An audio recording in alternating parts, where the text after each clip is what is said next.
नमस्ते।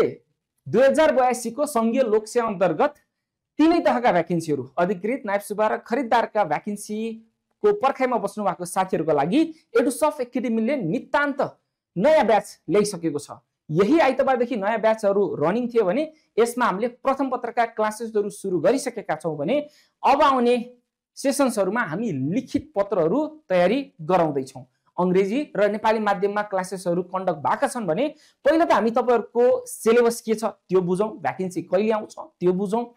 त्यसपछि तपाईले एडुसफ्टमा के पाउनुहुन्छ, के सेवा सुविधा तपाईले पाउनुहुन्छ र त्यसको लागि तपाईले कहाँ सम्पर्क गर्नुपर्छ त्यसको बारेमा चर्चा गर्नेछौँ। तपाईहरुको जुन चाहिँ भ्याकेन्सी छ अहिलेसम्म आएको खरिदार तहको भ्याकेन्सी हो भने तपाईको फागुनको अन्तिम बुधबार तपाईको भ्याकेन्सी आउँछ भने वैशाखमा प्रथम पत्र र जेठमा द्वितीय पत्र हुने तरिकाले तपाईको परीक्षा सञ्चालन हुन्छ। त्यसरी नै नायब सुब्बाको हेर्नुहुन्छ भने पुसको अन्तिम बुधबार तपाईको भ्याकेन्सी आउँछ, फागुनको मध्यतर्फ तपाईको प्रथम पत्र हुन्छ भने चैतको अन्तिम तपाईको द्वितीय अथवा लिखित पत्र हुन जान्छ। त्यसरी नै अफिसर लेभलको तपाई तयारी गर्दै हुनुहुन्छ भने मंसिरको अन्तिम बुधबार तपाईको भ्याकेन्सी आउँछ।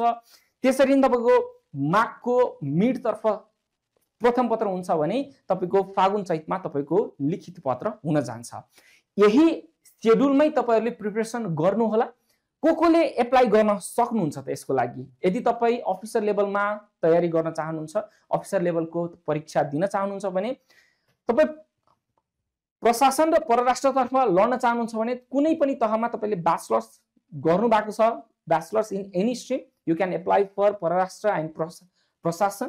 त्यसरी नै राजस्वमा जानुहुन्छ भने पनि कुनै पनि स्ट्रीममा तपाईले ब्याचलर्स गरेको हुनुपर्छ। लेखा समूहमा हो भने तपाईले management, commerce, economics, mathematics, statistics अथवा पब्लिक एडमिनिस्ट्रेसनबाट स्नातक गर्नु भएको छ भने लेखा समूहमा जान सक्नुहुन्छ। त्यसरी नै लेखा परीक्षणको लागि म्यानेजमेन्ट, बिजनेस एडमिनिस्ट्रेसन अथवा कमर्समा ब्याचलर्स गरेको हुनुपर्छ भने न्यायतर्फ ब्याचलर्स इन ल हुनुपर्छ। यो सेक्सन अफिसरको लागि हो। त्यसरी नै नायब सुब्बातर्फ तपाईहरु तयारी गर्न चाहनुहुन्छ भने तर्फ प्रशासन र परराष्ट्रतर्फ जान चाहनुहुन्छ भने त्यसको तयारी गर्न चाहनुहुन्छ भने कुनै पनि संकायमा 10+2 उत्तीर्ण भएको हुनुपर्छ भने राजस्वतर्फ 10+2 म्यानेजमेन्ट, कमर्स, ल, इकोनोमिक्स, पब्लिक एडमिनिस्ट्रेसन, म्याथमेटिक्समा हुनु जरुरी छ। त्यसरी नै लेखा समूहमा जानुहुन्छ भने पनि management, commerce, economics, mathematics, statistics 10+2 मतलब 12 उत्तीर्ण भएको हुनुपर्छ। लेखा परीक्षण तर्फ पनि म्यानेजमेन्टलाई नै तपाईको दिएको छ भने न्यायतर्फ तपाईले 10+2 कुनै पनि स्ट्रीममा, कुनै पनि संकायमा तपाईले 12 कक्षा पास गरेको हुनुपर्छ। त्यसरी नै खरिददारको हेर्नुहुन्छ भने तपाईले 10 कक्षा पास गरेको हुनुपर्छ भने 12 कक्षा पनि तपाईले पास गर्नु भएको छ भने खरिददारको एक्जाम तपाईले दिन सक्नुहुन्छ। सेक्सन अफिसरमा हेर्नुहुन्छ भने 4 वटा पेपर रहन्छन् जसमा प्रथम पत्र एमसीक्यू बेसिसमा जहाँ इंग्लिश, जीके र आईक्यू रहन्छ। सेकेन्ड पेपर, थर्ड पेपर र फोर्थ पेपर तपाईको लिखितमा जाने भने 3टा पेपरहरू रहेको छ। अहिले एडुसफ्ट एकाडेमीमा तेस्रो खण्ड अहिले सुरु भइरहेको छ। बेलुका 8 बजे कक्षाहरू भइरहेको छ। जति पनि साथीहरू छुट्नु भएको छ, अहिलेसम्म तयारी गर्नु भएको छैन, तपाई जोडेर क्लास गर्न सक्नुहुन्छ। प्रथम पत्रको आईक्यू भइरहेको छ बिहान भने बेलुका तपाईको चाहिँ कन्टेम्पोरेरी इश्यूज अथवा थर्ड पेपर अहिले भइरहेको छ।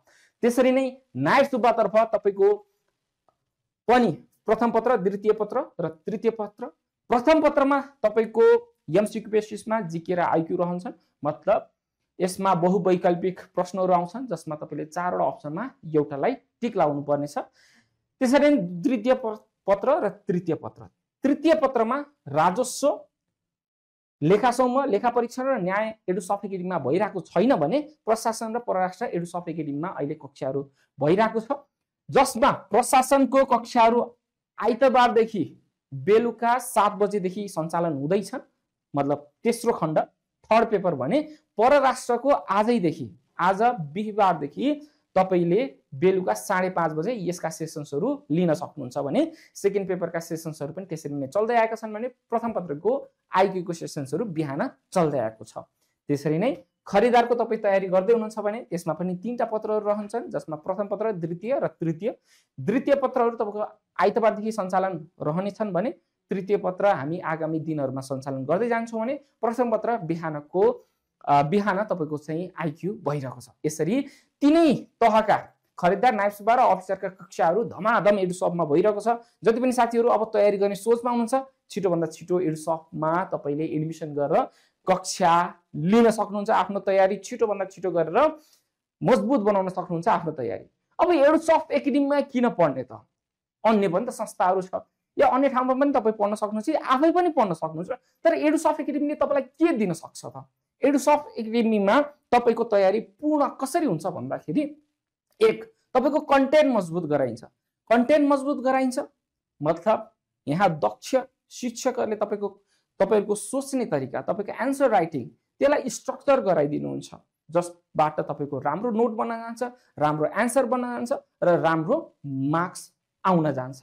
किनकि हामीले देख्दाखेरि तपाईँ डिसअर्गनाइज कन्टेन्ट हुन जान्छ, जसको कारणले हामीले सोच्नै सक्दैनौँ कि के लेख्ने के नलेख्ने, कहाँनिर के लेख्ने, कुन चाहिँ लेख्यो भने तपाईँको चाहिँ मार्क्सको त्यसको वेटेजै हुँदैन, या के लेख्यो भने जो चेकर हुनुहुन्छ उहाँले मार्क्स धेरै दिनुहुन्छ। त्यसको लागि स्ट्रक्चर थिङ्किङ चाहिन्छ, त्यसको लागि स्ट्रक्चर नोट्सहरू चाहिन्छ, त्यसपछि बल्ल स्ट्रक्चर एन्सरहरू आउँछ, त्यसपछि बल्ल बेटर मार्क्सहरू आउँछ। यसको प्रिपरेसन एडुसफ्ट एकाडेमीमा तपाईँले पाउनुहुन्छ। पढेर मात्र त केही पनि हुँदैन, तपाईँलाई लेख्न सक्ने स्किल जुन चाहिँ छ एडुसफ्ट एकाडेमीमा हामी डेभलप गर्छौँ। यसका साथसाथै तपाईँको बेटर प्रिपरेसनको लागि तपाईँलाई के चाहिन्छ? अर्गनाइज नोट्स, जुन चाहिँ हामीले भर्खरै कुरा गऱ्यौँ, तपाईँको सोच्न सक्ने क्षमता विकास गराउनु, पास्ट इयर क्वेसन डिस्कसन गर्नु, किनकि 80% हामीले क्वेसन हेर्ने भने पास्ट इयर क्वेसन्सबाटै आएको देख्न सक्छौँ। सो त्यसको डिस्कसन हुनु जरुरी छ। त्यो क्वेसन्सहरू फेरि आयो भने कसरी लेख्ने, अथवा त्यसलाई नै टच भएर त्यसकै पेरिफेरीमा क्वेसन्सहरू आयो भने कसरी लेख्ने, त्यसको प्र्याक्टिस सेसन्सहरू हुन्छ। एन्सर राइटिङ एप्रोच डेभलपमेन्ट, होइन, एन्सर कसरी लेख्ने, सीमित समय हुन्छ तपाईँसँग, त्यो समयमा तपाईँले एउटा पूर्ण एन्सर कसरी लेख्ने त, त्यसको ह्याबिट कसरी डेभलप गर्ने, कसरी विकास गर्ने, उत्तर लेखन शैली कसरी विकास गर्ने, त्यो एडुसफ्टमा हुन्छ। फिडब्याक अफ इक्जाम्स, हामी इक्जाम्सहरू लिँदै गर्छौँ। यो कार्तिक महिना छ, मङ्सिरबाट हामी 15 दिनमा तपाईँको इक्जाम लिन्छौँ, अनलाइनबाट इक्जाम हुन्छ। फेरि तपाईँको फर्स्ट पेपर भ्याइसकेपछि हामी जुन चाहिँ लिखितको लागि 45-50 दिन हुन्छ, त्यसमा हामी अझ धेरै इक्जाम्सहरू लिन्छौँ, त्यसको फिडब्याक दिन्छौँ। फिडब्याकका साथसाथै कुनै राम्रो एन्सर छ भने त्यसको लागि हामी तपाईँको त्यो एन्सरलाई प्रमोट गर्छौँ, र सरले पनि, जो शिक्षक हुनुहुन्छ यहाँ, उहाँले पनि तपाईँलाई चाहिँ राम्रो एन्सर तपाईँलाई चाहिँ प्रस्तुत गर्नको लागि सहयोग गर्नुहुनेछ। अनि support system till last date के हुन्छ भन्दाखेरि तपाईँले सिलेबस भ्याएर मात्र केही हुँदैन। जस्तो खास गरी यो लिखित पेपरमा, प्रथम पत्रमा पनि हामी प्रथम पत्रमा तपाईँको चाहिँ करिब 40-50 वटा सेसन्सहरू, प्र्याक्टिस सेसन्सहरू मात्र राख्छौँ, जसलाई हामी तुफान भनेर भन्छौँ। 1 महिना जति हामी लास्टमा के गर्छौँ भन्दाखेरि तपाईँको चाहिँ क्वेसन एन्सर प्र्याक्टिस सेसन्स गर्छौँ, जसमा चाहिँ हामी 1000 भन्दा बढी क्वेसन्सहरू तपाईँको प्र्याक्टिस गराउँछौँ क्वेसन एन्सर फर्मेटमा। त्यसले गर्दाखेरि तपाईँको कन्फिडेन्स पनि बिल्ड हुन्छ। नेक्स्ट जब प्रथम पत्र सिद्धिन्छ, त्यसपछि तपाईँ रिटर्न पेपरको तयारी गर्दै हुनुहुन्छ। हालाकि रिटर्न पेपरको कन्टेन्ट त अहिलेदेखि पढिरहनुहुन्छ, तर त्यतिखेर कोर तयारी रिटर्नको त्यतिखेर गर्नुहुन्छ। त्यो 45-50 दिन तपाईँले कसरी गर्नुहुन्छ, त्यहाँ पनि हामी हुन्छौँ। त्यहाँ Q&A सेसन्सहरू हुन्छ, जुन चाहिँ च्याप्टर्सहरू छ त्यसलाई समराइज गरेर तपाईँलाई रिभाइज गर्ने कोसिस गर्छौँ भने त्यसमै हामीले अझ धेरै इक्जाम्सहरू गर्छौँ र त्यसको फिडब्याक पनि दिन्छौँ। किनकि त्यही रिटर्नले गर्दाखेरि तपाईँको सिलेक्सन हुने र नहुनेमा फरक पार्दछ। सो हामी तपाईँसँग अन्तिमसम्म रहन्छौँ, एडुसफ्ट एकाडेमी तपाईँसँग अन्तिमसम्म रहन्छ, र तपाईँको सिलेक्सन नै हाम्रो सपना हो, हाम्रो उद्देश्य हो।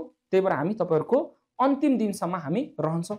सो यसको लागि तपाईँले कसरी क्लासेस लिन सक्नुहुन्छ, एडुसफ्ट एकाडेमीको प्लेटफर्म एडुसफ्ट एकाडेमी एपमा छ। सो एडुसफ्ट एकाडेमी एप आफ्नो मोबाइलमा डाउनलोड गर्नुहोस्। सबै क्लासेसहरू हामीले अनलाइनबाट प्रोभाइड गर्छौँ। सो यही मोबाइल एपबाटै तपाईँले क्लासेसहरू हेर्न सक्नुहुन्छ।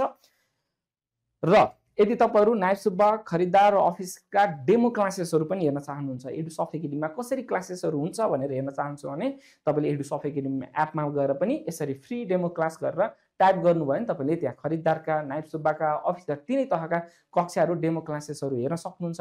एडुसफ्ट एकाडेमीमा कसरी पढाइ हुन्छ त्यहाँ हेर्न सक्नुहुन्छ। तपाईँलाई फेरि म अवगत गराउँछु, खरिदार नेपाली, अङ्ग्रेजी दुवै माध्यममा एडुसफ्ट एकाडेमीमा कक्षाहरू सञ्चालन भइरहेको छ।